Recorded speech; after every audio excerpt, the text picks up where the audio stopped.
Welcome to 9V news. నా పేరు సుమలత.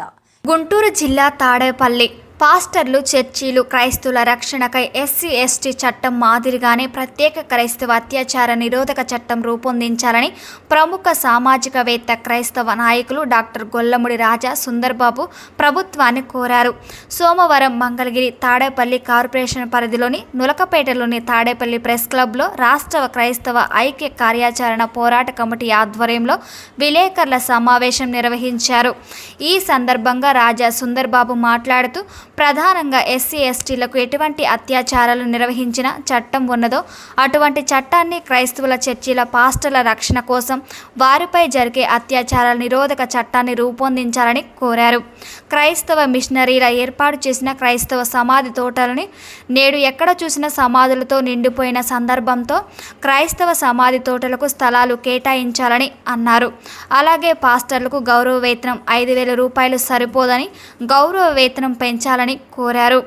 మే నెలలో కొంతమంది పాస్టర్లకు మాత్రమే గౌరవ వేతనం ఇవ్వడం జరిగిందని, అందరికీ ఇవ్వలేదని, అందరికీ గౌరవ వేతనం ఇచ్చేందుకు రాష్ట్ర ప్రభుత్వం చర్యలు తీసుకోవాలని అన్నారు. రక్షణ చట్టం ఏర్పాటు చేసి దాని యొక్క అమలు కోసం లీగల్ సెల్ను క్రైస్తవ న్యాయవాదులతో ఏర్పాటు చేయాలని కోరారు. అల్పాదాయం కలిగిన చర్చిల పాస్టర్లకు క్రైస్తవ మైనారిటీ ఫైనాన్స్ కార్పొరేషన్ ఇచ్చే రుణ పథకాలు వారికి కూడా వర్తింపజేసి వారిని ఆదుకోవాలని విజ్ఞప్తి చేశారు. అంతకు ముందు ఆంధ్రప్రదేశ్ క్రైస్తవ మైనారిటీ ఫైనాన్స్ కార్పొరేషన్ ఎండి అన్న వర్లపూడి శేఖర్ని కలిసి వినతి పత్రం అందజేశారు. ఈ కార్యక్రమంలో క్రైస్తవ ఐక్య కార్యాచరణ పోరాట కమిటీ నాయకులు Illa David Raj, P Subbarao, AELC bishop reverend doctor Farre Varababu, V Shyambabu, S Satyanandam, B Subbarao, KVS Purnachandrarao, N Karunakar, S Jashuva, AICYA Palnadu జిల్లా నాయకులు ఎం డానియల్ తదితరులు పాల్గొన్నారు. క్రైస్తవులకు ప్రత్యేక చట్టం ఏర్పాటు చేయాలి. పాస్టర్లకు రక్షణ కోసం ప్రత్యేక చట్టం చేయాలి. చర్చిలపై దాడులను నిరోధించాలి. చర్చిలపై దాడులను నిరోధించాలి. క్రైస్తవుల ఐక్యత, మత సామరస్యం,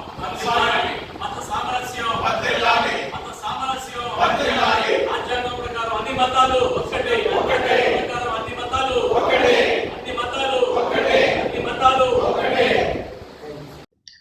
నా పేరు doctor Gollamudi Raja Sundarbabu. All India Christian youth అసోసియేషన్కి వ్యవస్థాపకుడిగా ఉన్నాను. పాస్టర్ ప్రవీణ్ పగడాల్ గారు చనిపోయిన తదనంతరం ఆంధ్రప్రదేశ్ రాష్ట్రంలో ఎన్నడూ లేనంతగా క్రైస్తవుల్లో కానీ, పాస్టర్లో కానీ, మానవతావాదుల్లో కానీ చాలా నిరసన వ్యక్తం చేశారు. మరి ఆ క్రమంలో హైకోర్టులో కూడా సిబిఐ దర్యాప్తును కోరుతూ పిటిషన్ కూడా వేయటం జరిగింది, బిల్లు వేశారు.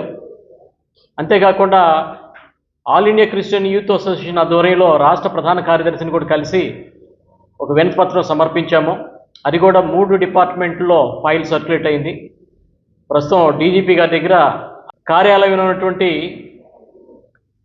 స్టేట్ ఎండి గారు, Christian minority finance corporation MD గారు శ్రీ శేఖర్ గారిని కలిసి 13 డిమాండ్లను రాష్ట్ర ప్రభుత్వానికి పంపించాల్సిందిగా, ఈ 13 డిమాండ్లను పాస్టర్లు, చర్చిలు, క్రైస్తవుల యొక్క సమస్యలని పరిష్కరించాలని చెప్పి మేము కోరటం జరిగింది. ప్రధానంగా భారతదేశంలో భారత రాజ్యాంగానికి విరుద్ధంగా చర్చిలపైన, క్రైస్తవులపైన, పాస్టర్లపైన హింస అనేది నడుస్తూ ఉంది. బైబిల్లో శాంతి సమాధానాల గురించే ఉంది కానీ ఎక్కడ కూడా హింస అనే దాని మీద లేని సందర్భంలో మరి ఎందుకు హింస పాల్పడుతున్నారు పాస్టర్ల మీద, చర్చీల మీద, మరి క్రైస్తవుల మీద అని చెప్పి, అందుకోసం ఎస్సీ ఎస్టీ చట్టం లాగానే ఎస్సీ ఎస్టీల పైన అత్యాచారాలు నిరోధించేందుకోసం ఎటువంటి చట్టం అయితే ఉందో అట్లాగనే క్రైస్తవుల పైన, చర్చీల పైన, పాస్టర్ల పైన జరిగే దురాఘాతాలు, దౌర్జన్యాలు, దుర్మార్గాలపైన, హత్యలపైన వాటన్నిటిని నిరోధించేందుకు ఒక రక్షణ చట్టం, క్రైస్తవ అత్యాచార నిరోధక చట్టాన్ని ఒకటి ఏర్పాటు చేయాలని చెప్పి మేము విజ్ఞప్తి చేశాం. అంతేకాకుండా చర్చిలపైన దాడులు జరిగితే, అలాగనే పాస్టర్లపైన దాడులు జరిగితే పోలీస్ స్టేషన్కి వెళ్తే పోలీసులు కేసులు కట్టడానికి నిరాకరిస్తున్నారు. ఈ క్రమంలో దీనివల్ల ఏంటంటే చర్చిలపైన దాడులు జరిగినా, పాస్టర్లపైన దాడులు జరిగినా ఒక విధానం అంటూ చర్యలు తీసుకునేందుకోసం ఒక విధానం అంటూ అంటే ఒక చట్టం అంటూ లేనందువల్లే పోలీసులు వెనకాడుతున్నారు. అందుకోసమనే ఎస్సీ ఎస్టీ చట్టం లాగానే క్రైస్తవ అత్యాచార నిరోధక చట్టాన్ని ఏర్పాటు చేయాలని మేము డిమాండ్ చేస్తున్నాం. ఈ రోజున ఆంధ్రప్రదేశ్ రాష్ట్రంలో వెనకటి కాలంలో మిషనరీల కాలంలో అనేక పట్టణాలలో ఏర్పడినటువంటి క్రైస్తవ సమాధుల తోటలన్నీ కూడా నిండిపోయి అంగుళం భూమి కూడా లేని సందర్భంలో మరి స్థలాలు ఏర్పాటు చేయాలి, క్రైస్తవ సమాధుల తోటలకు స్థలాలు ఏర్పాటు చేయాలని, అలాగనే పాస్టర్ల యొక్క గౌరవ వేతనం పెంచాలని, క్రైస్తవులకు ప్రత్యేక శాఖను ఏర్పాటు చేయాలని, క్రైస్తవుల సంక్షేమం కోసం ప్రత్యేక శాఖను మంత్రిత్వ శాఖను ఏర్పాటు చేయాలని మేము డిమాండ్ చేస్తూ వినతిపత్రం ఇచ్చాం 13 డిమాండ్లపైన. అలాగనే ఈ 13 డిమాండ్లు నెరవేరే వరకు కూడా మేము శాంతియుతంగా రాష్ట్ర వ్యాప్తంగా ఉద్యమం చేస్తామని చెప్పి త్వరలోనే అక్టోబర్ మొదటి వారంలో ఇక్కడ ఈ తాడేపల్లిలో 1000 మంది పాస్టర్లతో ఒక భారీ ర్యాలీని మేము ఇక్కడ ప్రదర్శన చేసి అందుబాటులో ఉన్నటువంటి మంత్రులు కానీ లేకపోతే ముఖ్యమంత్రులు కానీ వినతిపత్రం సమర్పిస్తాము. మరి తక్షణమే ప్రభుత్వం వీటన్నిటి మీద స్పందించాలని, క్రైస్తవులకు రక్షణ చట్టం ఇవ్వాలని, పాస్టర్ల యొక్క సంక్షేమం పట్టించుకోవాలని చెప్పి మేము విజ్ఞప్తి చేస్తున్నాం. ప్రభునామన అందరికీ వందనములు, నమస్కారం అండి.